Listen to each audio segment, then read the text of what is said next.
حضرت سری سکتی کہتے ہیں کہ 30 سال قبل مجھ سے ایک گناہ ہوا تھا، آج 30 سال سے اسی کی معافی مانگ رہا ہوں، معلوم نہیں مولا نے معاف کیا یا نہیں کیا۔ پوچھا حضرت کیا گناہ کیا تھا؟ فرمایا شہر بغداد میں ہمارے بازار کو آگ لگ گئی تھی، سب دکانیں جل گئی تھی، اس میں میری دکان بھی تھی۔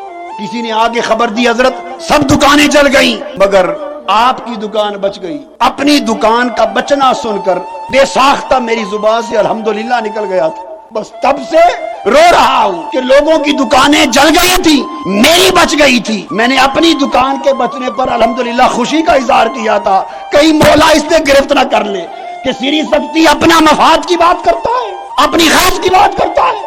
لوگ جل گئے تو بچ گیا، تجھے لوگوں کے جلنے کا غم نہیں، اپنے بچنے کی خوشی۔ 30 سال سے اس گناہ پر معافی مانگ رہا۔